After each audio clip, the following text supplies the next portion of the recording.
Hello.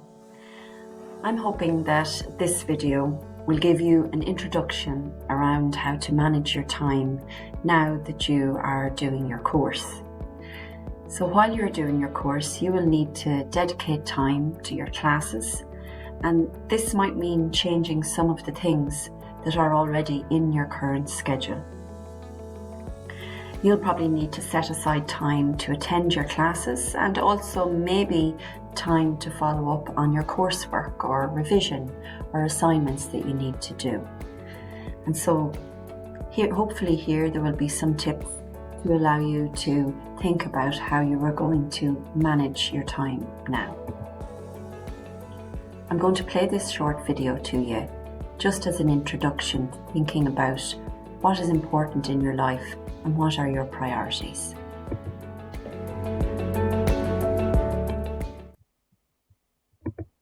Okay, it's time for a quiz. Reaching under the table, a professor pulled out a wide-mouthed jar and set it on the table next to a plate covered with fist-sized rocks. "How many of these rocks do you think we can get in the jar?" she asked the audience. After the students made their guesses, the professor said, "Okay, let's find out." She put one rock in the jar, then another, until no more rocks would fit. Then she asked, "Is the jar full?" Everybody could see that not one more rock would fit, so they said yes. "Not so fast," she cautioned. From under the table, she lifted out a bucket of gravel, dumped it in the jar, and shook it. The gravel slid into all the little spaces left by the big rocks.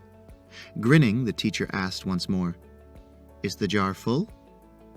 A little wiser by now, the students responded, "Probably not." "Good," the teacher said. Then she reached under the table to bring up a bucket of sand. She started dumping the sand in the jar. While the students watched, the sand filled in the little spaces left by the rocks and gravel. Once more, she looked at the class and said, "Now is the jar full?" "No," everyone shouted back. "Good," said the teacher, who then grabbed a pitcher of water and poured it into the jar until the water had reached the top. "Ladies and gentlemen, the jar is now full. Can anybody tell me the lesson one can learn from this?" An eager participant spoke up. "Well, there are gaps in your schedule, and if you really work at it, you can always fit more into your life." "No," the teacher said. "On the contrary, the point is this. If I hadn't put those big rocks in first, I never would have gotten them in." So what this video shows us is that we all have to think of what our priorities are in our life, and they are the big rocks. And if we put the big rocks and the priorities into our life first, we'll be able to fit the other things in a little bit more easily. So the idea is to identify for yourself what are your priorities, what are your big rocks, what is really important to you to get done this year, this month, this week, and maybe write that down somewhere and keep that in your mind when you are managing your time. The smaller rocks, the sand, the water, that can fit in around what your priorities are. So I'd suggest maybe pausing this video for 1 minute and maybe take that minute to write down what are your big rocks, what are your priorities, and so that you can name them, identify them, and be sure of them as you go forward now with your course. And then that'll help you in managing your time as well. And maybe it'll help you learn how to say no to certain things. Also, when you are thinking about your priorities, there's another element to this, and it is thinking about how to arrange your priorities in the order that you want them to be in. And one way to think about all the things that you have to do is to break them into categories of what is urgent and important, and they are things you have to do right now. What is not urgent, but it's still important? These are the really key things that sometimes that you kick the can down the road on, but really what you need to do is schedule a time to do it. So important things, but they don't feel all that urgent. If you leave them too long, they end up becoming urgent and important. So if we schedule a time to do it, that will take the pressure off. There are certain things that are not important, but they are urgent.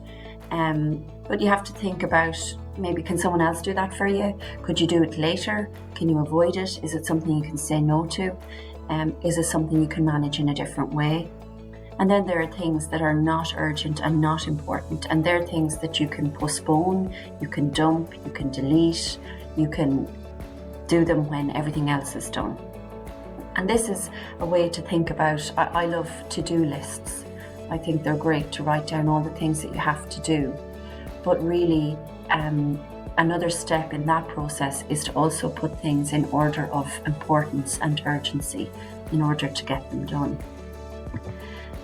And a document that I would often use is this one. So I might have a to-do list for the week, and I will write down what I must absolutely do in this week, what I should do in the week, what I could do if I have time, and what really is not going to happen, what is going to have to be postponed until the following week or the following month.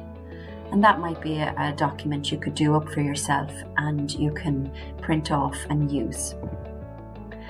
Another tip is to sit down and give some time to doing a timetable for yourself. And this can be useful too. Pop in all of the things in your current timetable that you are committed to, your classes, your work, any caring responsibilities, activities you're involved in, things you do for leisure, time you spend with family or friends. Put them all into your timetable that you can do up, and then see where are the gaps that you can fit in some of the things that you now need to commit to with your course. So you might spot that there is actually some free time certain evenings of the week, and they're the times you're going to give to your coursework, for example. Or you might see that you actually have a very packed schedule, and you can see what is it that you can drop in order to fit in your classes and your commitments to that. And one more thing, when you sit down to do a piece of coursework, be that an assignment, a piece of revision, reading over something you have learned, practicing a task that you've picked up, when you set aside that time, be it 15 minutes, half an hour, 1 hour, whatever the length of time is, it would be good to set a target for what you want to achieve in that time. And then you can make the best use of that time. So pick a topic or a task for the session that you're about to embark on, the half hour, the hour. Try and stay on top of that task. And then that's something you can tick off your to-do list. You've used your time really efficiently and really effectively, and you're staying on top of all of your tasks. And study, if you need to study or you need to do some coursework, do it in manageable time periods for yourself. Maybe that's a 30-minute session or a 60-minute session with a break. And then if you have time to go back to it, do that, or leave it until the next time you have some time. And keep distractions out of reach.